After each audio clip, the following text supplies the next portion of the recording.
नमस्कार, स्वागत है आप सभी का एक बार फिर से संध्या कंप्यूटर के यूट्यूब प्लेटफॉर्म पे। देखिए फ्रेंड्स, 31 जुलाई को जो आरएसआईटी मुख्य एग्जाम होने वाला है फ्रेंड्स, उसके लिए हम आज इम्पोर्टेंट क्वेश्चन का पेटर आपके समक्ष पेश कर रहे हैं। फ्रेंड्स, आपको ध्यान रखना है कि आपके समक्ष अभी मात्र कुछ ही दिनों का टाइम है। अगर आपने अभी तक कुछ भी नहीं पढ़ा है तो फ्रेंड्स आज ही संध्या कंप्यूटर के साथ में जुड़ जाइए और फ्रेंड्स अपने परसेंटेज को लेके जाइए 90 से पार। यानी फ्रेंड्स मैं दावा करता हूँ कि अगर आप आज से ही संध्या कंप्यूटर प्लेटफॉर्म के साथ में जुड़ते हैं तो फ्रेंड्स हूबहू आपके एग्जाम में काफ़ी सारे क्वेश्चन यहाँ से देखने को मिलेंगे और फ्रेंड्स आपके बहुत ही अच्छे परसेंटेज बन जाएंगे। तो फ्रेंड्स बढ़ेंगे पहले क्वेश्चन की ओर, उससे पहले मैं आपको बोलना चाहूँगा कि अगर आप इस प्लेटफॉर्म पर नए हैं तो इस चैनल को सब्सक्राइब करके बेल आइकन को भी अवश्य क्लिक करें ताकि आने वाले जो भी नई वीडियो हैं उनकी नोटिफिकेशन सबसे पहले आप तक पहुँच सके। बढ़ेंगे पहले क्वेश्चन की ओर। आज हम महत्वपूर्ण दमदार 35 क्वेश्चन के साथ में इस सीरीज को स्टार्ट कर रहे हैं। तो फ्रेंड्स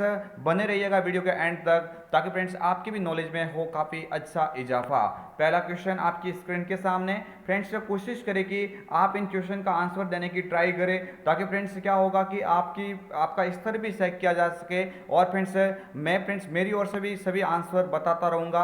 आप भी अपनी ओर से कमेंट कीजिए ताकि फ्रेंड्स इस सेशन के अंदर से आपके कितने क्वेश्चन राइट हो रहे हैं उसका भी स्तर जांचा जा सके। फ्रेंड्स क्वेश्चन पहला आपकी स्क्रीन के सामने है। क्वेश्चन नंबर फर्स्ट के अंदर आपसे पूछा जा रहा है मेरे फ्रेंड्स कि पहली जनरेशन यानी फर्स्ट कंप्यूटर की पीढ़ी थी उसका मुख्य कंपोनेंट क्या था। यानी एग्जाम के लिए काफ़ी इंपॉर्टेंट है। हालांकि फ्रेंड्स आपके बुक्स में ये लिखा हुआ नहीं है लेकिन बार बार ये क्वेश्चन रिपीट हो रहा है, इसलिए फ्रेंड्स आपको याद रखना है कि कंप्यूटर को हम 5 पीढ़ियों में विभाजित कर सकते हैं। यानी कंप्यूटर की जो महत्वपूर्ण जो आप कह सकते हैं जो जनरेशन है उनको 5 अलग अलग भागों में डिवाइड करेंगे। उसमें से जो पहली पीढ़ी है उसका मुख्य कंपोनेंट अगर बात होती है तो फ्रेंड्स यहाँ पे ऑप्शन नंबर बी पे लिखा हुआ है वैक्यूम ट्यूब सही हो जाएगा। इसका राइट आंसर क्या हो जाएगा? वैक्यूम ट्यूब और बॉल्ब यहाँ पे करेक्ट आंसर होगा।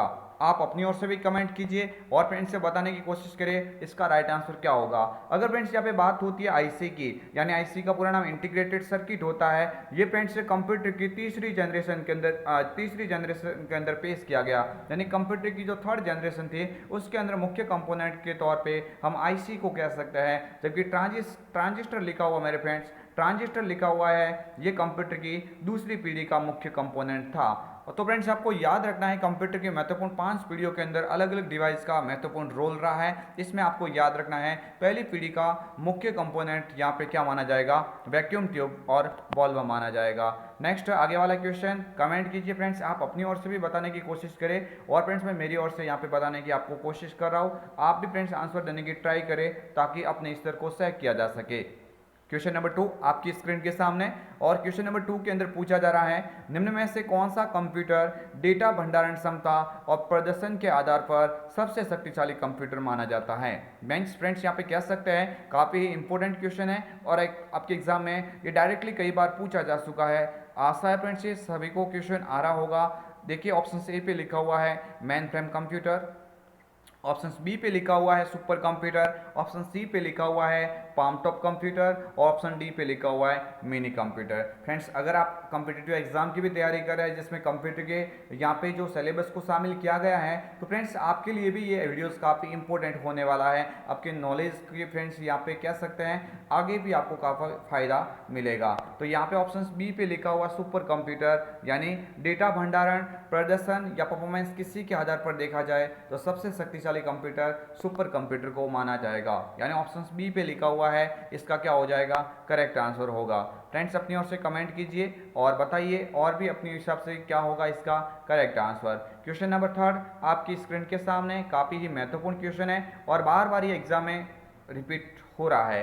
तो क्वेश्चन नंबर 3 के अंदर आपसे पूछा जा रहा है मेरे फ्रेंड्स कि प्रिंटर और मॉनिटर निम्न में से किसका उदाहरण माना जाता है। यानी मोस्ट इंपोर्टेंट क्वेश्चन है, एकदम इजी क्वेश्चन है लेकिन एग्जाम में कई बार पूछा गया है। तो फ्रेंड्स देने की कोशिश करें यहाँ पे इसका क्या होगा करेक्ट आंसर। ऑप्शन ए पे लिखा हुआ है इनपुट डिवाइस लिखा हुआ है, ऑप्शन बी पे लिखा हुआ है आउटपुट डिवाइस लिखा हुआ है, ऑप्शन सी पे लिखा हुआ है प्रोसेसिंग डिवाइस लिखा हुआ है, ऑप्शन डी पे लिखा हुआ है इनमें से कोई नहीं। तो फ्रेंड्स आपको याद रखना है प्रिंटर और मॉनिटर ये दोनों किसके अंदर आएंगे? ये फ्रेंड्स आउटपुट की श्रेणी में आएंगे क्योंकि फ्रेंड्स प्रिंटर और मॉनिटर के अंदर यूजर के द्वारा किए गए कार्यों को देखा जा सकता है या फिर यूजर यूजर के कार्यों को बाहर निकाला जा सकता है। तो आपको याद रखना है, अगर इनपुट की बात होती है तो कंप्यूटर के वे डिवाइस जिसके माध्यम से यूजर अपने डेटा को कंप्यूटर तक भेजने का कार्य करते हैं, यानी इनपुट के लिए इनपुट डिवाइस का कार्य किया जाता है, जिसके अंदर हम इनपुट के अंदर देखते हैं फ्रेंड्स, आप सभी को अच्छे से मालूम होगा, जैसे मेरे फ्रेंड्स कीबोर्ड होता है। कीबोर्ड के अलावा फ्रेंड्स आपको याद रखना है, कीबोर्ड के अलावा मेरे फ्रेंड्स आपको याद रखना है, इसके अलावा आप देखेंगे तो यहाँ पे माउस भी हो जाएगा, जॉयस्टिक हो जाएगा, स्कैनर भी हो जाएगा, यानी काफ़ी सारे मेरे फ्रेंड्स यहाँ पे इसके भी एग्जांपल होते हैं। जबकि प्रोसेसिंग डिवाइस के अंदर आप सभी को अच्छे से मालूम होगा, प्रोसेसिंग डिवाइस की श्रेणी में किसको रखा गया है, सीपीयू को रखा गया है, ये भी आपको याद रखना है। तो फ्रेंड्स यहाँ पे नेक्स्ट क्वेश्चन की ओर बढ़ते हैं। आपको फ्रेंड्स अच्छे से समझ में आ रहा होगा, ये क्वेश्चन फ्रेंड्स वो क्वेश्चन है जो बार बार आपके एग्जाम में रिपीट हो रहे हैं। नेक्स्ट क्वेश्चन की ओर बढ़ते हैं। आगे वाला क्वेश्चन आपकी स्क्रीन के सामने, सभी स्टूडेंट इसको बताने की कोशिश करेंगे क्या होगा इसका करेक्ट आंसर। क्वेश्चन नंबर 4 आपकी स्क्रीन के सामने है। निम्न में से कौन सा एक एप्लीकेशन सॉफ्टवेयर का उदाहरण नहीं है। मेरे फ्रेंड्स आपको याद रखना है, जो सॉफ्टवेयर की अगर बात होती है, थोड़ा यहाँ पे ध्यान रखना, सॉफ्टवेयर समझना आपको फ्रेंड्स, क्या यहाँ पे समझेंगे, सॉफ्टवेयर समझना है। सॉफ्टवेयर मेरे फ्रेंड्स आपको याद रखना है, आप अगर देखेंगे तो सॉफ्टवेयर को हम अलग अलग यहाँ पे तरह से देखेंगे। एक तो मेरे फ्रेंड्स क्या होगा यहाँ पे, एक तो होगा मेरे फ्रेंड्स सिस्टम सॉफ्टवेयर होगा, जबकि दूसरा मेरे फ्रेंड्स यहाँ पे क्या हो जाएगा, एप्लीकेशन सॉफ्टवेयर होगा, जिसको शॉर्ट में आप ऐप कह सकते हैं। तो मेरे फ्रेंड्स आपको याद रखना है, यहाँ पे बात किसकी हो रही है, निम्न में से कौन सा एक एप्लीकेशन सॉफ्टवेयर का उदाहरण नहीं है। यहाँ पे नहीं है पूछा गया मेरे फ्रेंड्स, तो आपको इसमें से पहचान करनी है कि इनमें से कौन सा एक एप्लीकेशन सॉफ्टवेयर का उदाहरण नहीं है। कमेंट कीजिए। देखिए फ्रेंड्स, ऑप्शन ए पे लिखा हुआ है पेज मेकर, ऑप्शन बी पे लिखा हुआ है फोटोशॉप लिखा हुआ है, ऑप्शन सी पे लिखा हुआ है विंडोज 7 लिखा हुआ है, और ऑप्शन डी पे लिखा हुआ है नोटपैड लिखा हुआ है। तो फ्रेंड्स कमेंट कीजिए और बताने की कोशिश करेंगे क्या होगा इसका राइट आंसर। मेरे फ्रेंड्स मैं मेरी ओर से बता देता हूँ, आप भी अपनी ओर से कमेंट कर कीजिए। यहाँ पे ऑप्शन सी पे लिखा हुआ विंडोज 7, जो विंडोज 7 होता है मेरे फ्रेंड्स, ये विंडोज 7 किसका उदाहरण है, ये एक सिस्टम सॉफ्टवेयर का उदाहरण है, क्योंकि Windows 7, Windows 8, Windows 10, Windows XP, Windows Vista, अगर मोबाइल की बात करें तो एंड्रॉइड होता है, एप्पल आईओएस होता है, ये सभी के सभी सिस्टम सॉफ्टवेयर की श्रेणी में रखे जाते हैं। जबकि मेरे फ्रेंड्स जो कंप्यूटर के अंदर वे प्रोग्राम्स जिसके अंदर यूजर की जरूरत को पूरा किया जाता है, उसके अंदर यूजर अपना कार्य पूरा कर सकता है, वो सभी के सभी कौन से हो जाएंगे, एप्लीकेशन। जैसे पेज मेकर है, फोटोशॉप है, नोटपैड, ये सभी किसके उदाहरण माने जाएंगे, एप्लीकेशन के उदाहरण माने जाएंगे। बढ़ते हैं आगे वाले क्वेश्चन की ओर। क्वेश्चन नंबर 4 आपकी स्क्रीन, क्वेश्चन नंबर 5 आपकी स्क्रीन के सामने, और कोशिश करेंगे क्या होगा इसका करेक्ट आंसर। हाँ देखिए फ्रेंड्स, क्वेश्चन नंबर 5 आपके स्क्रीन के सामने, और इसमें पूछा गया है इनमें से कौन कंप्यूटर हार्डवेयर को रन करता है। फ्रेंड्स थोड़ा समझना है, क्वेश्चन काफी ही महत्वपूर्ण है। इनमें से कौन कंप्यूटर हार्डवेयर को रन करता है और दूसरे सॉफ्टवेयर को रन करने के लिए प्लेटफॉर्म तैयार करता है। मोस्ट इंपोर्टेंट क्वेश्चन है आपके क्वेश्चन, ये टॉपिक नंबर आरएसआईटी टॉपिक नंबर 3 से लिया गया क्वेश्चन, और ये बार बार एग्जाम में रिपीट हो रहा है। अब की बार आपके एग्जाम में बिल्कुल ही बन सकता है, और आपको याद भी रखना है। मैं प्रत्येक क्वेश्चन से संबंधित और भी एक्स्ट्रा जानकारी आपको देने की कोशिश कर रहा हूँ, आप फ्रेंड्स इनको अपने हिसाब से समझने की कोशिश करें। यहाँ पे आपको याद रखना है कंप्यूटर हार्डवेयर को रन करता है और दूसरे सॉफ्टवेयर को रन करने के लिए प्लेटफॉर्म प्रदान करता है। तो यहाँ पे ऑप्शन ए पे लिखा हुआ ऑपरेटिंग सिस्टम, बी पे लिखा हुआ है एप्लीकेशन सॉफ्टवेयर, ऑप्शन सी पे लिखा हुआ ए और बी दोनों, और इनमें से कोई नहीं। तो आपको याद रखना है, बात हो रही है अभी यहाँ पे ऑपरेटिंग सिस्टम की। यहाँ पे ऑपरेटिंग सिस्टम होता है, ये हार्डवेयर को, कंप्यूटर हार्डवेयर को रन करता है, और अदर जो भी एप्लीकेशन सॉफ्टवेयर या और भी सॉफ्टवेयर है उनको मेरे फ्रेंड्स एक प्लेटफॉर्म के रूप में प्रदान करवाता है। तो यहाँ पे ऑप्शन ए पे लिखा हुआ है ऑपरेटिंग सिस्टम, बिल्कुल यहाँ पे क्या हो जाएगा, करेक्ट आंसर होगा। देखते हैं आगे वाला क्वेश्चन। आप अपनी ओर से भी फ्रेंड्स प्रत्येक क्वेश्चन की कमेंट कीजिए, और अंतिम में अवश्य ये बताना कि आपके इस मॉडल पेपर से 35 में से कितने क्वेश्चन राइट हो रहे हैं, ताकि फ्रेंड्स आपके लेवल को जांचा जा सके। अगर फ्रेंड्स अभी भी आपकी तैयारी बिल्कुल भी नहीं है, तो आज से फ्रेंड्स विश्वास के साथ में इस प्लेटफॉर्म के साथ में जुड़िए, ताकि फ्रेंड्स क्या होगा कि आप अंतिम समय तक जैसे जुड़े रहेंगे तो वो क्वेश्चन सारे ही आपको यहाँ पे बता दिए जाएंगे, जो आपके एग्जाम में अब की बार आने की पूरी संभावना है। तो फ्रेंड्स अच्छे परसेंटेज के लिए आप अभी से जुड़ जाइए इस प्लेटफॉर्म के साथ में, निश्चित ही दावा करेंगे बहुत अच्छे परसेंटेज बनेंगे। ये संध्या कंप्यूटर के ऊपर आप एक बार विश्वास बनाए रखें, और फ्रेंड्स अंतिम समय तक जुड़े रहे। निम्न में से देखो आपको याद रखना है, ऐसी कौन सी मेमोरी है जो रैम द्वारा अधिक बार प्रयोग आने वाली सूचना को संग्रहित करने का काम करती है। यानी आपको याद रखना है ऐसी कौन सी मेमोरी है जो रैम द्वारा अधिक बार प्रयोग में आने वाली सूचना को संग्रहित किया जाता है? ऑप्शन ए पे लिखा हुआ है मुख्य मेमोरी, ऑप्शन बी पे लिखा हुआ है रजिस्टर, ऑप्शन सी पे लिखा हुआ है कैश मेमोरी और ऑप्शन डी पे लिखा हुआ है रोम।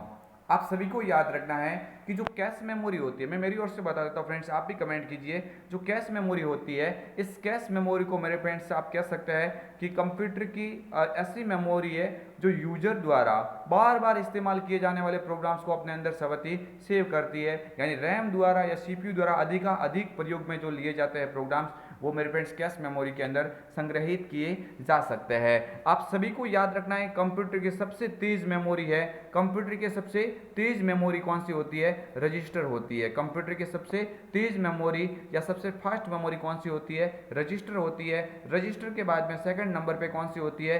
कैश मेमोरी होती है। और कैश मेमोरी के अंदर फ्रेंड्स रैम वगैरह हम देख सकते हैं। और सबसे स्लो मेमोरी होती है वो मुख्य मेमोरी नहीं फ्रेंड्स, वो कौन सी होती है? सेकेंडरी मेमोरी होती है। सबसे स्लो मेमोरी कौन सी होती है? Secondary memory. यहाँ पे इसका right answer option C cache memory हो जाएगा।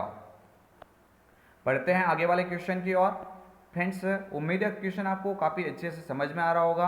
अगर फ्रेंड्स क्वेश्चन में कुछ डाउट है तो आप कमेंट कीजिए, ताकि फ्रेंड्स आपकी जो डाउट का सॉल्यूशन तुरंत किया जा सके। क्वेश्चन नंबर 7 आपकी स्क्रीन के सामने, एक ऑप्टिकल इनपुट डिवाइस जो पेपर मीडिया पर बने पेंसिल के निशान को स्कैन करता है और पढ़ने का कार्य करता है। मोस्ट इंपोर्टेंट क्वेश्चन है, आपके आरईसीआरटी टॉपिक नंबर 2 से ये लिया गया क्वेश्चन है और ये बार बार एग्जाम में क्वेश्चन बनता है और अब की बार भी बनने की पूरी संभावना है। यानी आप कह सकते हैं रिपीट होने वाले ये क्वेश्चन है जो आपके समक्ष आज मैं पेश कर रहा हूँ। यानी एक ऑप्टिकल इनपुट डिवाइस जो पेपर मीडिया पर बने पेंसिल के निशान को स्कैन और पढ़ने का कार्य करता है। ऑप्शन सी पे लिखा हुआ OCR, ऑप्शन बी पे लिखा हुआ है स्कैनर, ऑप्शन सी पे लिखा हुआ है OMR, ऑप्शन डी पे लिखा हुआ है बार कोड रीडर। तो आपको अभी जल्दी से पहचान करनी है और बताने की कोशिश करनी है इसका राइट आंसर क्या होगा। मेरे फ्रेंड्स आपको याद रखना है, मैं मेरी ओर से बता देता हूँ, इसका राइट आंसर हो जाएगा OMR हो जाएगा। इस OMR का पूरा नाम मेरे फ्रेंड्स आपको याद रखना है ऑप्टिकल मार्क रीडर होता है। क्या होता है मेरे फ्रेंड्स? ऑप्टिकल मार्क रीडर होता है। किसका पूरा नाम होता है? Optical mark reader. ये आपको याद रखना है। OMR का पूरा नाम होता है, आपको याद रखना है बार कोड रीडर, यानी BCR का पूरा नाम क्या होता है? बार कोड रीडर होता है। OCR का पूरा नाम होता है ऑप्टिकल कैरेक्टर रिकॉग्निशन होता है। और स्कैनर ये एक ऐसा डिवाइस होता है जो यूजर के द्वारा जो हार्ड कॉपी को सॉफ्ट कॉपी में परिवर्तित करने का कार्य करता है। तो आप सभी को याद रखना, ये जो सारे के सारे आपके समक्ष जो ऑप्शंस दे रखे हैं, ये सभी के सभी इनपुट डिवाइस की श्रेणी में रखे जाते हैं। बिकॉज आपको याद रखना है ये ऐसे क्वेश्चन आपके एग्जाम में एवरी टाइम बनते हैं और इसका राइट आंसर हो जाएगा OMR हो जाएगा। नेक्स्ट बढ़ते हैं आगे वाले क्वेश्चन की ओर। क्वेश्चन नंबर 8 आपकी स्क्रीन के सामने है और ये एग्जाम में कई बार क्वेश्चन बार रिपीट हो रहा है। आपको भी याद रखना है कि अगर बात होती है किसकी? पेज ओरिएंटेशन की। किसकी बात होती है? पेज ओरिएंटेशन की बात होती है। तो आप सभी को याद रखना, एक पोर्ट्रेट नाम लिखा हुआ है, ये मेरे फ्रेंड्स पेज इस तरह से दिखाई देता है, जबकि लैंडस्केप जो पेज होता है ये मेरे फ्रेंड्स आपको हॉरिजॉन्टली टाइप में दिखाई देगा। तो आपको याद रखना, ये वाला जो पेज होता है लैंडस्केप होता है और ये वाला पेज होता है पोर्ट्रेट होता है। मीन्स आप कह सकते हो ये दोनों के दोनों किसके प्रकार है? पेज ओरिएंटेशन के प्रकार है। आप सभी को याद रखना ऑप्शन सी यहाँ पे करेक्ट आंसर हो जाएगा, यानी ए और बी दोनों यहाँ पे राइट माने जाएंगे। यानी चौड़े फॉर्मेट में लिखने के लिए आप किसका उपयोग करेंगे? लैंडस्केप का उपयोग करेंगे। लेकिन बाय डिफॉल्ट जो MS वर्ड में पहले से जो पेज का ओरिएंटेशन तय होता है, डिफॉल्ट ओरिएंटेशन कौन सा होता है? यहाँ पे पोर्ट्रेट माना जाएगा। पेज लेआउट कमांड के अंदर ये दोनों फ्रेंड्स से उपस्थित होते हैं, आपको थोड़ा याद रखना है, यह एग्जाम में बार क्वेश्चन पूछा गया है। नेक्स्ट आगे वाला क्वेश्चन आप सभी के स्क्रीन के सामने है और आप बताने की कोशिश करेंगे क्या होगा इसका करेक्ट आंसर। क्वेश्चन नंबर 9 के अंदर पूछा जा रहा है आउटलुक यानी माइक्रोसॉफ्ट आउटलुक अकाउंट होता है, उनमें किस प्रकार के खातों का समर्थन किया जा सकता है। यानी आप सभी को याद रखना है जो माइक्रोसॉफ्ट आउटलुक अकाउंट है, मेरे फ्रेंड्स यहाँ पे आपको आउटलुक अकाउंट समझना है। आउटलुक माइक्रोसॉफ्ट किस प्रकार के खातों का समर्थन करता है? ऑप्शन ए पे लिखा हुआ POP3 लिखा हुआ है और ऑप्शन बी पे लिखा हुआ है IMAP लिखा हुआ है। देखिए मेरे फ्रेंड्स आपको याद रखना है POP का पूरा नाम क्या होता है? पोस्ट ऑफिस प्रोटोकॉल होता है। थोड़ा याद रखना इसका पूरा नाम क्या होता है? पोस्ट ऑफिस प्रोटोकॉल होता है। पोस्ट ऑफिस प्रोटोकॉल किसका पूरा नाम है? आपको याद रखना है पोस्ट ऑफिस प्रोटोकॉल होता है मेरे फ्रेंड्स। ये आपको याद रखना है, आपको ये किसका पूरा नाम होता है? POP का पूरा नाम होता है। जबकि आपको याद रखना है इस IMAP का पूरा नाम क्या होता है? इंटरनेट मैसेज एक्सचेंज प्रोटोकॉल होता है। इस IMAP का पूरा नाम क्या होता है? आपको थोड़ा याद रखना है, यहाँ पे मैं लिखने की कोशिश करता हूँ, इंटरनेट मैसेज है ना मेरे फ्रेंड्स, आपको याद रखना है इंटरनेट मैसेज एक्सेस प्रोटोकॉल होता है। ये क्वेश्चन भी एग्जाम में कई बार पूछा गया है, इसलिए थोड़ा सा आपको याद रखने की कोशिश करनी है। इंटरनेट मैसेज एक्सेस प्रोटोकॉल इसका पूरा नाम होता है, और ये दोनों के दोनों मेरे फ्रेंड्स किसके अंदर आएंगे, ये आउटलुक अकाउंट की श्रेणी में आते हैं। ऑप्शन यहाँ पे क्या हो जाएगा, सी यहाँ पे करेक्ट हो जाएगा, ए और बी दोनों यहाँ पे राइट माने जाएंगे। बढ़ते हैं आगे वाले क्वेश्चन की ओर। सभी स्टूडेंट को ध्यान देना है और बताना है क्या होगा इसका करेक्ट आंसर। मेरे फ्रेंड्स आपको याद रखना है, क्वेश्चन नंबर 10 आपकी स्क्रीन के सामने है। मोबाइल में स्क्रीन विकल्प है, यानी जो स्क्रीन के विकल्प होते हैं स्क्रीन लॉक के, उसमें मेरे फ्रेंड्स आप सभी को याद होगा, बहुत ही इजी क्वेश्चन है। क्वेश्चन नंबर ये देखो, आप कह सकते हैं जो 10वां टॉपिक है आपके RSIT का, वहां से ये लिया गया क्वेश्चन है। आप सभी स्टूडेंट को याद रखना है कि यहाँ पे राइट आंसर क्या हो जाएगा। देखो स्वाइप भी होता है, आप अपने स्क्रीन टच मोबाइल के अंदर इस्तेमाल करते होंगे, पैटर्न भी एक होता है, पासवर्ड भी होता है। तो यहाँ पे करेक्ट आंसर फ्रेंड्स बहुत ही इजी क्वेश्चन है, यहाँ पे राइट आंसर क्या हो जाएगा, उपरोक्त सभी हो जाएगा। नेक्स्ट आगे वाला क्वेश्चन आपकी स्क्रीन के सामने, सभी स्टूडेंट को ध्यान से समझना है क्वेश्चन और बताने की कोशिश करेंगे क्या होगा इसका करेक्ट आंसर। फ्रेंड्स सभी स्टूडेंट को कमेंट करनी है और अंतिम में मेरे फ्रेंड्स ये भी अवश्य बताना है कि इस मॉडल पेपर से आपके 35 में से कितने सारे क्वेश्चन राइट हो रहे हैं। अगर आप अपनी तैयारी को अच्छी लेवल से देखना चाहते हैं, अच्छी लेवल से करना चाहते हैं, तो मेरे फ्रेंड्स आप किसी भी वीडियोज़ को इग्नोर नहीं करेंगे, क्योंकि ये वो क्वेश्चन है जो हमने अपने हिसाब से मेरे फ्रेंड्स बहुत ही इंपॉर्टेंट क्वेश्चन सीरीज के अंदर से आपके समक्ष पेश किए हैं और बना के क्वेश्चन आपके सामने हम रख रहे हैं ताकि एग्जाम में आपके कोई डाउट ना रहे। कंप्यूटर के साथ संयोजन के रूप में इस्तेमाल करने वाले प्रिंटर में देख सकते हैं फ्रेंड्स, ये क्वेश्चन काफ़ी इंपॉर्टेंट है। आप थोड़ा सा यहाँ पे क्वेश्चन को मैं यहाँ पे आपको दिखाने की कोशिश कर रहा हूँ मेरे फ्रेंड्स, थोड़ा समझना आपको। कंप्यूटर के साथ संयोजन के रूप में इस्तेमाल करने वाले प्रिंटर में से कौन टोनर या फिर स्याही सूखी पाउडर का उपयोग करता है। यानी टोनर की जब बात होती है, थोड़ा ध्यान देना, जब टोनर की बात होती है या सूखी स्याही पाउडर की बात हो रही है, तो मेरे फ्रेंड्स प्रिंटर में से ऐसा कौन सा प्रिंटर है जो मेरे फ्रेंड्स टोनर या सूखे स्याही पाउडर का इस्तेमाल करता है। तो यहाँ पे आपके सामने ऑप्शंस दे रखा है, डिजिटल प्रिंटर, ऑप्शन बी पे लिखा हुआ लाइन प्रिंटर, सी पे लिखा हुआ लेजर प्रिंटर और डी पे लिखा हुआ है थर्मल। तो आप सभी को याद रखना है, मैं मेरी ओर से बता देता हूँ, आप भी अवश्य कमेंट कीजिए। इसका करेक्ट आंसर क्या हो जाएगा मेरे फ्रेंड्स, लेजर प्रिंटर हो जाएगा। लेजर प्रिंटर आपको याद रखना है, ये मेरे फ्रेंड्स नॉन इम्पैक्ट की श्रेणी में आता है। आप सभी को याद रखना है कि प्रिंटर होते हैं मेरे फ्रेंड्स, वो प्रिंटर मेरे फ्रेंड्स दो प्रकार के होते हैं। प्रिंटर मेरे फ्रेंड्स कितने प्रकार के होते हैं, दो प्रकार के होते हैं। एक तो मेरे फ्रेंड्स होता है इम्पैक्ट होता है, एक तो क्या होता है इम्पैक्ट होता है, जबकि दूसरा मेरे फ्रेंड्स क्या होता है नॉन इम्पैक्ट होता है। एक तो मेरे फ्रेंड्स इम्पैक्ट होता है और दूसरा क्या होता है नॉन इम्पैक्ट होता है। तो ये जो आपके सामने लिखा हुआ है लेजर प्रिंटर, ये नॉन इम्पैक्ट की श्रेणी में रखा जाता है। नेक्स्ट आगे वाला क्वेश्चन आपकी स्क्रीन के सामने, सभी स्टूडेंट को ध्यान से क्वेश्चन को समझना है और बताने की कोशिश करेंगे क्या होगा इसका करेक्ट आंसर। देखिए फ्रेंड्स, ये फुल फॉर्म बहुत ही इंपॉर्टेंट है, कई बार एग्जाम में इसका क्वेश्चन बना हुआ है। चाहे कॉम्पिटिटिव एग्जाम की बात करें या अपने RSIT CCC और भी किसी भी प्रकार के एग्जाम की बात करें, यानी मोस्ट इंपॉर्टेंट क्वेश्चन की श्रेणी में इसको रखा जाता है। URL का पूरा नाम, यानी URL का तात्पर्य क्या होता है। देखिए फ्रेंड्स, मैं मेरी ओर से कमेंट करता हूँ, आप भी कमेंट कीजिए क्या होगा इसका करेक्ट आंसर। ऑप्शन ए पे लिखा हुआ है यूनिफॉर्म रिसोर्स लोकेटर, यानी यही इसका क्या हो जाएगा करेक्ट आंसर होगा। यूनिफॉर्म रिसोर्स लोकेटर इसका क्या हो जाएगा मेरे फ्रेंड्स, करेक्ट आंसर होगा। नेक्स्ट आगे वाला क्वेश्चन आपकी स्क्रीन के सामने है, सभी स्टूडेंट इस क्वेश्चन का राइट आंसर देके कमेंट करेंगे क्या होगा मेरे फ्रेंड्स इसका राइट आंसर। देखिए फ्रेंड्स, क्वेश्चन काफ़ी इंपॉर्टेंट है और आप बताने की कोशिश करें कि क्वेश्चन नंबर 13 का राइट आंसर क्या होगा। यानी आपके सामने क्वेश्चन है, सरकारी सेवाओं को नागरिकों तक किस माध्यम से पहुंचाया जाता है। बहुत ही एक अच्छा टॉपिक है, आपके RSIT बुक से लिया गया क्वेश्चन है, बहुत ही इंपॉर्टेंट है और ये टॉपिक नंबर मेरे फ्रेंड्स 7वें से लिया गया है, यानी यूनिट नंबर जो RSIT की 7 है उसके अंदर से मेरे फ्रेंड्स ये क्वेश्चन उठाया गया है। तो आप सभी को याद रखना है, ऑप्शन ए पे लिखा हुआ ई गवर्नेंस, बी पे लिखा हुआ G2B और सी पे लिखा हुआ G2G और डी पे लिखा हुआ ई कॉमर्स। तो आप सभी को याद रखना है, देखो सरकारी सेवाओं को नागरिकों तक पहुंचाने के लिए ई गवर्नेंस का उपयोग किया जाता है।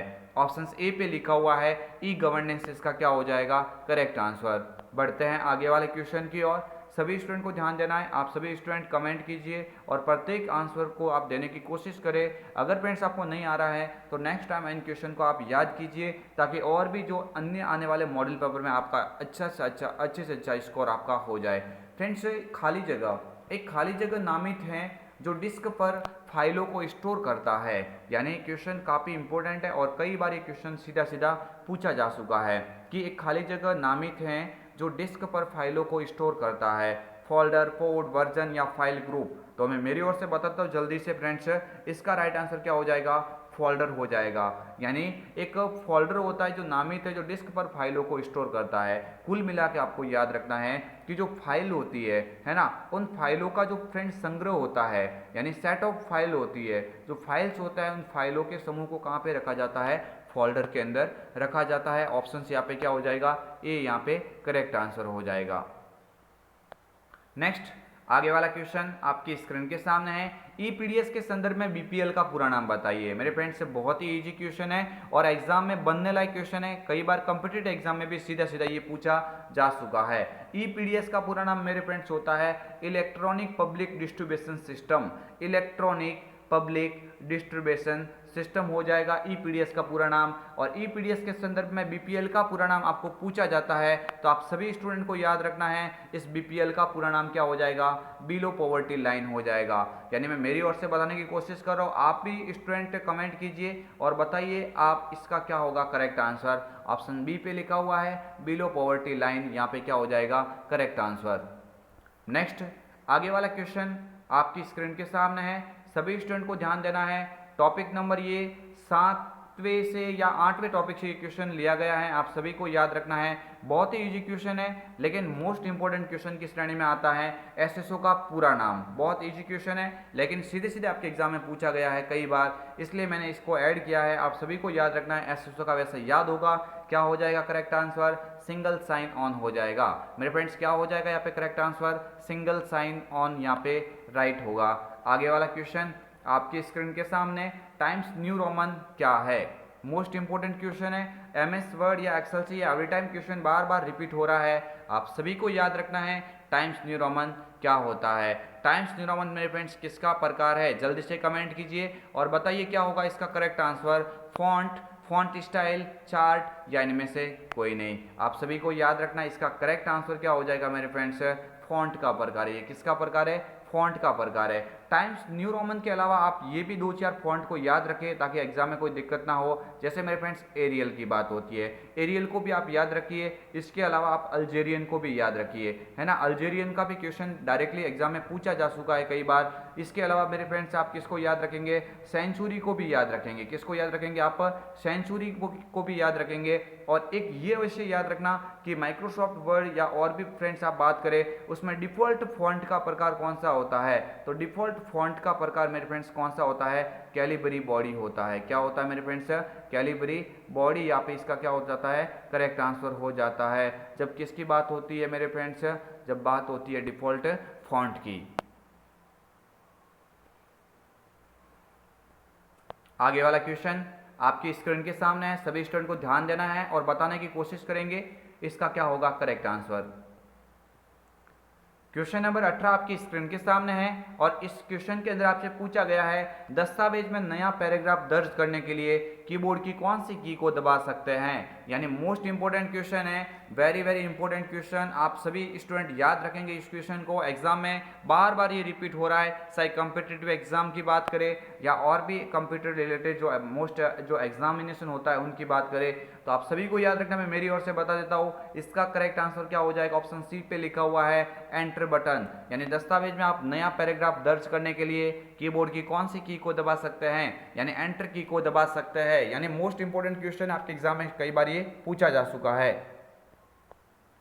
बढ़ेंगे आगे वाले क्वेश्चन की ओर, सभी स्टूडेंट को ध्यान देना है और बताने की कोशिश करेंगे क्या होगा इसका राइट आंसर। देखिए मेरे फ्रेंड्स ये क्वेश्चन काफ़ी ही इंपॉर्टेंट है, आपके एग्जाम में सीधा सीधा कई बार ये पूछा जा चुका है। निम्न में से राजस्थान सरकार द्वारा चलित ई कॉमर्स का उदाहरण है, राजस्थान सरकार द्वारा चलित ई कॉमर्स का उदाहरण इसमें से कौन सा है। आरपीएससी, एक मेरे फ्रेंड्स जो गवर्नमेंट की जो वैकेंसियाँ होती है उनको हेल्ड करवाने का कार्य कौन करता है, आरपीएससी करता है। आईआरसीटीसी इंडियन रेलवे वेबसाइट है मेरे फ्रेंड्स, ई ज्ञान, ये मेरे फ्रेंड्स एक ई गवर्नेंस का जो ई एजुकेशनल पोर्टल का नाम है मेरे फ्रेंड्स। लेकिन यहाँ पे बात किसकी हो रही है, ई कॉमर्स की बात हो रही है जो राजस्थान सरकार द्वारा चलित है। तो यहाँ पे करेक्ट आंसर क्या हो जाएगा, ई बाजार हो जाएगा। क्या हो जाएगा मेरे फ्रेंड्स, ई बाजार हो जाएगा इसका राइट आंसर। नेक्स्ट आगे वाला क्वेश्चन आपकी स्क्रीन के सामने है, सभी स्टूडेंट को ध्यान देना है और कोशिश करेंगे राइट आंसर देने की। क्या होगा इसका करेक्ट आंसर? मेरे फ्रेंड्स, आप सभी स्टूडेंट को याद रखना है, क्वेश्चन नंबर 20 के अंदर आपसे पूछा जा रहा है जॉब सर्च वेबसाइट का उदाहरण है। आप सभी को याद रखना है इनमें से ऐसी कौन सी आपको साइट दिख रही है जहाँ से कोई जो व्यक्ति होता है वो अपनी जॉब की तलाश कर सकता है, यानी जॉब वेबसाइट हो। मेरे फ्रेंड्स, आपको याद रखना है अमेजॉन तो शॉपिंग वेबसाइट होती है, ई कॉमर्स की श्रेणी में आता है। पेटीएम भी ई कॉमर्स की श्रेणी में आएगा। जो Myntra.com है ये भी ई कॉमर्स की श्रेणी में आएगा। जबकि ऑप्शन सी पे लिखा हुआ है Monster.com। क्या लिखा हुआ मेरे फ्रेंड्स? Monster.com लिखा हुआ है। ये इसका क्या हो जाएगा? करेक्ट आंसर हो जाएगा। यानी ऑप्शन सी पे लिखा हुआ है Monster.com, ये इसका क्या हो जाएगा मेरे फ्रेंड्स? करेक्ट आंसर होगा। नेक्स्ट आगे वाला क्वेश्चन आपकी स्क्रीन के सामने है, सभी स्टूडेंट इस क्वेश्चन का राइट आंसर देने की कोशिश करेंगे मेरे फ्रेंड्स। हाँ फ्रेंड्स, मैं आपको अभी भी बोल देता हूँ कि आपने अभी तक कुछ भी नहीं पढ़ा है तो मेरे फ्रेंड्स इस चैनल के साथ में आज से ही जुड़ जाइए, आज से ही सब्सक्राइब करें और साथ ही बेल आइकन को अवश्य क्लिक करें ताकि जितने भी फैकल्टीज के द्वारा आपके समक्ष जो यहाँ पे मॉडल पेपर भेजे जाएंगे, आपके समक्ष जो प्रस्तुत किए जाएंगे, उनकी नोटिफिकेशन सबसे पहले आप तक पहुँच सके। तो फ्रेंड्स, आप सभी को याद रखना है क्वेश्चन नंबर 21 के अंदर पूछा गया है पावर पॉइंट का मोस्ट इंपॉर्टेंट क्वेश्चन। और आप सभी को याद होगा कि माइक्रोसॉफ्ट पावर पॉइंट आपके RSAT यूनिट नंबर 13 से आपके समक्ष ये प्रस्तुत किया जा रहा है। माइक्रोसॉफ्ट पावर पॉइंट में नई स्लाइड जोड़ने के लिए किस शॉर्टकट कीज का उपयोग किया जाता है? यानी आप न्यू फाइल और न्यू स्लाइड में आप थोड़ा ध्यान देना, ये जो कंट्रोल N लिखा हुआ है ये तो मेरे फ्रेंड्स किसकी होती है? ये तो आपको याद रखना है न्यू फाइल की होती है। कंट्रोल N जो लिखा हुआ है मेरे फ्रेंड्स ये किसकी होती है? न्यू फाइल की होती है। जबकि यहाँ पे बात हो रही है न्यू स्लाइड की। तो MS पावर पॉइंट के अंदर आपको याद रखना है न्यू स्लाइड की शॉर्टकट कीज पूछे, न्यू स्लाइड की शॉर्टकट कीज पूछे तो न्यू स्लाइड की क्या होती है? कंट्रोल के साथ में M होती है। जबकि कंट्रोल जो X लिखा हुआ है ये तो किसकी शॉर्टकट कीज है? कट की होती है। और कंट्रोल C कॉपी की होती है। सभी को अच्छे से मालूम होगा। यहाँ पे correct answer option number A पे लिखा हुआ है। क्या लिखा हुआ है? कंट्रोल M, यहाँ पे करेक्ट आंसर हो जाएगा। नेक्स्ट आगे वाला क्वेश्चन माइक्रोसॉफ्ट पावर पॉइंट का एक बार और रिपीट हो रहा है फ्रेंड्स, क्वेश्चन काफी इंपॉर्टेंट क्वेश्चन है। आप सभी स्टूडेंट को ध्यान देना है और राइट आंसर बताने की कोशिश करेंगे। क्या होगा इसका करेक्ट आंसर? देखिए फ्रेंड्स, क्वेश्चन के अंदर पूछा जा रहा है पावर पॉइंट में वर्तमान स्लाइड से स्लाइड शो शुरू करवाने की शॉर्टकट कीज क्या है? यानी आप सभी को याद रखना है इनमें से ऐसी कौन सी शॉर्टकट कीज है जो पावर पॉइंट के अंदर जो स्लाइड होती है इस स्लाइड को फ्रेंड्स शो करवाने का कार्य करती है। तो आप सभी को याद रखना है, लेकिन कौन सी स्लाइड? शुरुआत से नहीं, यहाँ पे एक नाम याद रखना है वर्तमान स्लाइड, यानी जिस स्लाइड के ऊपर आप वर्तमान में प्रेजेंट में आप कार्य कर रहे हैं उसी प्रेजेंट स्लाइड से आप स्लाइड को शो करवाना चाहते हैं तो कीबोर्ड की कौन सी की को आप यूज कर सकते हैं? शिफ्ट के साथ में F5, शिफ्ट के साथ में F3, शिफ्ट के साथ में F4 या शिफ्ट के साथ में F2। तो आप सभी को याद रखना है। मैं मेरी ओर से बता देता हूँ, आप भी अवश्य कमेंट करें। इसका राइट आंसर हो जाएगा ऑप्शन ए, यानी शिफ्ट के साथ में क्या हो जाएगा? F5 हो जाएगा। क्या हो जाएगा मेरे फ्रेंड्स? शिफ्ट के साथ में F5 यहाँ पे करेक्ट आंसर होगा। नेक्स्ट आगे वाला क्वेश्चन आपकी स्क्रीन के सामने है, MS वर्ड 2010 में पोर्ट्रेट व लैंडस्केप क्या है? बार बार ये क्वेश्चन बन रहा है। मैं आपके समक्ष ये क्वेश्चन इसलिए पेश कर रहा हूँ कि फ्रेंड्स ये एवरी टाइम रिपीट होता है। आप सभी को याद रखना है MS वर्ड 2010 में पोर्ट्रेट और लैंडस्केप क्या है? तो आप सभी को याद रखना है, अभी अभी मैंने आगे बात की थी, ये सब किसके प्रकार है? पोर्ट्रेट व लैंडस्केप। यानी पोर्ट्रेट तो फ्रेंड्स पेज इस तरह से दिखाई देता है, आप सभी को याद होगा, और लैंडस्केप हॉरिजॉन्टली वैसे आपको इस तरह से पेज दिखाई देता है। लैंडस्केप होता है और ये वाला पेज पोर्ट्रेट कहलाता है। पोर्ट्रेट का मतलब पेज को ऐसे खड़े रूप में दिखाना, लैंडस्केप का मीन्स चौड़े फॉर्मेट में दिखाना। इन दोनों को फ्रेंड्स यहाँ पे कहा जाता है, क्या कहा जाएगा? पेज ओरिएंटेशन कहा जाता है। ऑप्शन ए पे लिखा हुआ है पेज ओरिएंटेशन, यहाँ पे क्या हो जाएगा? Correct answer. नेक्स्ट आगे वाला क्वेश्चन आपकी स्क्रीन के सामने, क्वेश्चन नंबर 24, MS एक्सेल में फॉर्मूले की शुरुआत होती है। Most important question, every time repeat होने वाला एग्जाम के अंदर ये क्वेश्चन है, आपको देखने को मिल सकता है। अब की बार आप सभी को याद रखना है MS एक्सेल में किसी भी फॉर्मूले की आप शुरुआत करते हैं तो फॉर्मूले के शुरुआत में आप सभी को याद रखना, मैं मेरी ओर से बता देता हूँ, हमेशा इक्वल टू का सिंबल लगता है। मेरे फ्रेंड्स, अगर इक्वल टू नहीं लगाएंगे तो फॉर्मूला आपका रॉन्ग माना जाएगा और वहाँ पे फॉर्मूला कुछ भी काम नहीं कर पाएगा। तो ऑप्शन बी पे लिखा हुआ है यहाँ पे इक्वल टू, ये क्या हो जाएगा इसका करेक्ट आंसर। नेक्स्ट आगे वाला क्वेश्चन आपकी स्क्रीन के सामने, सभी स्टूडेंट को ध्यान देना है और बताने की कोशिश करेंगे क्या होगा इसका करेक्ट आंसर। फ्रेंड्स हाँ, इसी तरह से और भी हमारी इसी टाइम में रोजाना यहाँ पे क्लासेज रहेगी, तो आप सभी स्टूडेंट इस टाइम में तैयार रहे और अपने क्लास को फ्रेंड्स अच्छे से समझे और फ्रेंड्स आपके एग्जाम के हिसाब से अच्छी प्रिपरेशन करें। आने वाले जो भी कॉम्पिटिटिव एग्जाम है उसमें अगर कंप्यूटर का आपके चैप्टर है तो यहाँ से फ्रेंड्स आपको हूबहू और काफ़ी अच्छा फायदा मिलने वाला है। MS एक्सेल में एक 60 का प्रकार नहीं है, MS एक्सेल में एक 60 का प्रकार नहीं है। आपके समक्ष 4 ऑप्शंस दिए हुए हैं, उसमें से पहचान करनी है कि इसमें से कौन सा एक 60 का प्रकार नहीं है। देखिए मेरे फ्रेंड्स, ऑप्शन ए पे लिखा हुआ पाई चार्ट होता है, कॉलम चार्ट भी होता है, राडार भी होता है, जबकि डेटाबेस किसी भी प्रकार के चार्ट का प्रकार नहीं है। डेटाबेस फ्रेंड्स एक आप कह सकते हैं जैसे MS एक्सेस वगैरह डेटा एंट्री के लिए एक सॉफ्टवेयर होता है।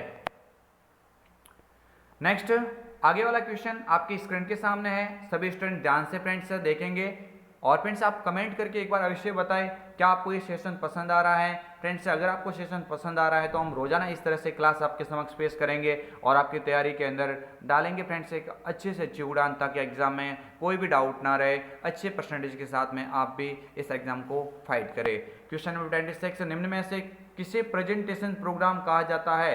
यानी most important question, Microsoft power point की बात हो रही है और प्रेजेंटेशन सॉफ्टवेयर किसको कहा जाएगा, MS पावर पॉइंट को कहा जाएगा। ऑप्शन बी पे लिखा हुआ है MS पावर पॉइंट, यहाँ पे क्या हो जाएगा करेक्ट आंसर हो जाएगा। MS वर्ड होता है, इसे फ्रेंड्स क्या कहा जाता है, MS वर्ड को वर्ड प्रोसेसिंग प्रोग्राम कहा जाता है। MS वर्ड को मेरे फ्रेंड्स क्या कहा जाता है, तो आप थोड़ा याद रखना, MS वर्ड को मेरे फ्रेंड्स वर्ड प्रोसेसिंग सॉफ्टवेयर कहा जाता है। MS आउटलुक को मेरे फ्रेंड्स क्या कहा जाता है, MS आउटलुक को डेटाबेस प्रोग्राम कहा जाता है। एक्सेल होता है, इस एक्सेल को मेरे फ्रेंड्स क्या कहा जाता है, तो आप याद रखेंगे इस एक्सेल को मेरे फ्रेंड्स स्प्रेडशीट कहा जाता है। इस एक्सेल को कौन सा प्रोग्राम कहा जाता है, स्प्रेडशीट प्रोग्राम कहा जाएगा। तो थोड़ा सा याद रखने की कोशिश करेंगे। यहाँ पे राइट आंसर ऑप्शन बी हो जाएगा MS पावर पॉइंट।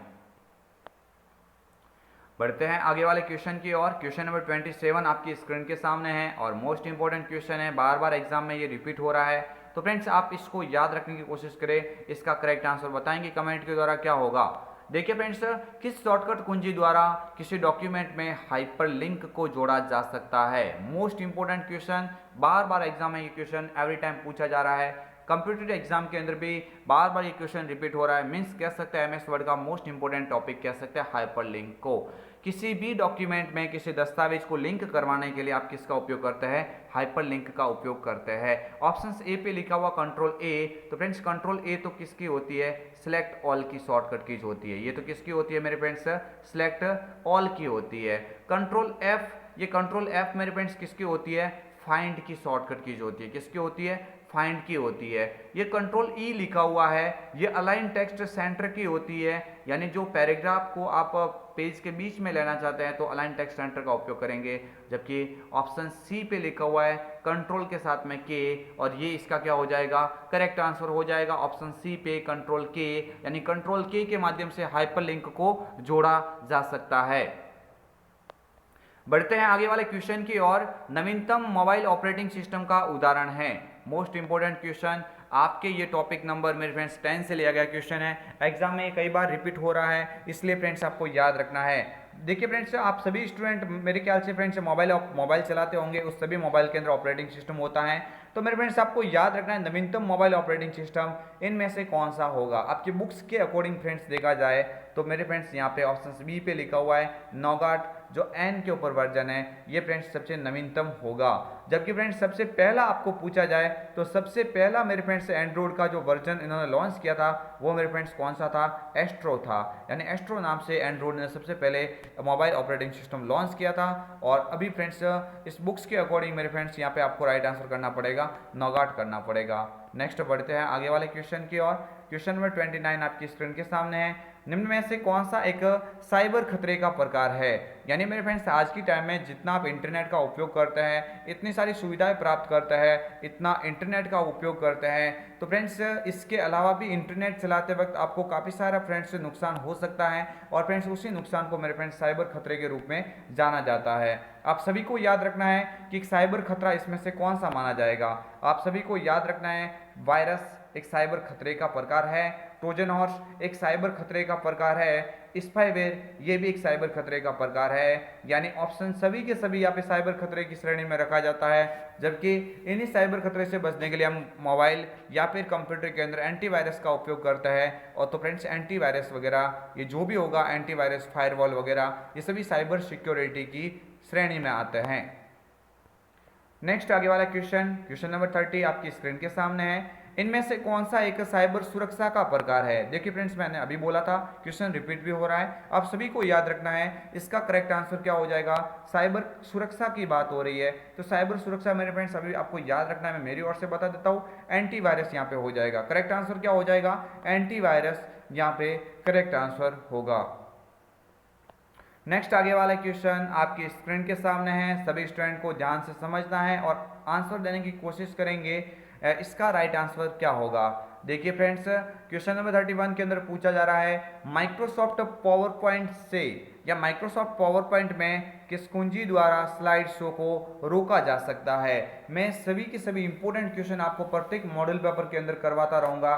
फ्रेंड्स, आप अंतिम समय तक जुड़े रहना इस चैनल के साथ में। एग्जाम पूरा होते फ्रेंड्स आपको लगेगा आपके कंप्यूटर के जो एक्स्ट्रा ज्ञान में कितना इजाफा हुआ और फ्रेंड्स आपके कितने परसेंटेज बने, वो आपको खुद को भी दिख जाएगा। तो आप सभी को याद रखना, 31 की बात हो रही है, ऐसी कौन सी की है जो माइक्रोसॉफ्ट पावर पॉइंट के स्लाइड को रोकती है, स्लाइड को समाप्त करती है, यानी स्लाइड को एक बार वापस होल्ड किया जा सकता है, उसको रोका जा सकता है। ऑप्शन बी पे लिखा हुआ है, एस्केप की हो जाएगा। क्या हो जाएगा? कीबोर्ड की सबसे ऊपरी भाग में लेफ्ट साइड में उपस्थित कीज होती है, जिसका नाम क्या होता है? ESC मीन्स एस्केप, इसका पूरा नाम हो जाएगा। नेक्स्ट आगे वाला क्वेश्चन आपकी स्क्रीन के सामने 32 आपकी स्क्रीन के सामने, सभी स्टूडेंट बताने की कोशिश करेंगे क्या होगा इसका करेक्ट आंसर। 32 के अंदर पूछा जा रहा है मेरे फ्रेंड्स आपसे कि मोशन पाथ क्या है। Most important question, Microsoft power point से लिया गया क्वेश्चन है। इसमें ज़्यादातर मैंने माइक्रोसॉफ्ट पावर पॉइंट को कवर करवाया है फ्रेंड्स, और भी MS वर्ड एक्सेल के बारे में विशेष क्वेश्चन के साथ में हम और भी अन्य मॉडल पेपर के साथ में आपको अच्छे से अच्छे फ्रेंड्स क्वेश्चन आपके समक्ष पेश करेंगे। तो फ्रेंड्स, इसका राइट आंसर बताने की कोशिश करें। मोशन पाथ क्या है? एनिमेशन एंट्रेंस इफेक्ट का तरीका है, स्लाइड को बढ़ाने का एक तरीका है, स्लाइड पर आइटम्स को मूव करने का तरीका है, या उपरोक्त सभी। तो आप सभी को याद रखना है, मोशन पाथ एनिमेशन इफेक्ट की श्रेणी में रखा जाता है, जो स्लाइड पर आइटम्स को क्या करता है? मूव करवाने का कार्य करता है। ऑप्शन सी यहाँ पे क्या हो जाएगा? करेक्ट आंसर होगा। नेक्स्ट क्वेश्चन की ओर बढ़ता है, क्वेश्चन नंबर 33 आपकी स्क्रीन के सामने, सभी स्टूडेंट को ध्यान देना है, बताने की कोशिश करेंगे क्या होगा इसका करेक्ट आंसर। क्वेश्चन नंबर 33 और इसके अंदर आपसे पूछा जा रहा है, एक स्लाइड शो में स्लाइड चेंज होने पर डिस्प्ले के लिए अप्लाइड इफेक्ट क्या कहलाता है? जो स्लाइड होती है उस स्लाइड के चेंज होने पर डिस्प्ले के लिए जो अप्लाइड इफेक्ट होता है, जैसे स्लाइड वहाँ ऐसे फ्रेंड्स इफेक्ट स्लाइड के ऊपर लागू हो जाएगा, स्लाइड वहाँ से मूवमेंट हो जाएगी, यानी ये कार्य कहाँ से किया जा सकता है? ऑप्शन ए पे लिखा हुआ है स्लाइड एनिमेशन, ऑप्शन बी पे लिखा हुआ कस्टम एनिमेशन, सी पे लिखा हुआ है कस्टम ट्रांजिशन, ऑप्शन डी पे लिखा हुआ है स्लाइड ट्रांजिशन। तो यहाँ पे आप सभी को याद रखना है, इसका मेरे फ्रेंड्स करेक्ट आंसर क्या हो जाएगा? Slide transition, option D. Slide transition के द्वारा आप स्लाइड को चेंज कर सकते हैं, एक स्लाइड के बाद दूसरी स्लाइड ऑटोमेटिकली आती है, किसके अंदर? स्लाइड ट्रांजिशन के अंदर। बढ़ते हैं आगे वाले क्वेश्चन की ओर, काफ़ी इंपॉर्टेंट क्वेश्चन है, आप सभी स्टूडेंट को ध्यान देना है, क्वेश्चन का राइट आंसर बताने की कोशिश करेंगे। क्वेश्चन नंबर 34 स्क्रीन के सामने है, कंप्यूटर वायरस जो पहचान को रोकने के प्रयास में एंटीवायरस प्रोग्राम पर सक्रिय रूप से हमला करता है। मोस्ट इंपोर्टेंट क्वेश्चन है, आप सभी स्टूडेंट को ध्यान देना है, कंप्यूटर वायरस को पहचान को रोकने और प्रयास में एंटीवायरस प्रोग्राम पर सक्रिय रूप से हमला करता है। यानी आप सभी को याद रखना, ऑप्शन ए पे लिखा हुआ है बॉम्ब लिखा हुआ, ऑप्शन बी पे लिखा हुआ है रेट्रोवायरस, सी पे ट्रोजन हॉर्स लिखा हुआ है और ऑप्शन डी पे लिखा हुआ है घोस्ट वायरस। तो आप सभी को याद रखना है, अगर ये आपके एग्जाम में क्वेश्चन बनता है तो जब भी ऐसी बात होती है कि एंटीवायरस के पहचान को रोकने का प्रयास करना, एंटीवायरस प्रोग्राम पर भी आपके हमले करता है, तो ऐसा कौन सा मेरे फ्रेंड साइबर खतरा कहा जाएगा? ऐसा कौन सा वायरस हो जाएगा? रेट्रो वायरस हो जाएगा। ऑप्शन बी पे लिखा हुआ है करेक्ट आंसर होगा। नेक्स्ट आगे वाला क्वेश्चन और इस मॉडल पेपर का सबसे अंतिम क्वेश्चन, टॉपिक नंबर 14 से ये लिया गया क्वेश्चन है, काफ़ी ही इंपॉर्टेंट है, आपके एग्जाम में हूबहू ये देखने को मिल सकता है।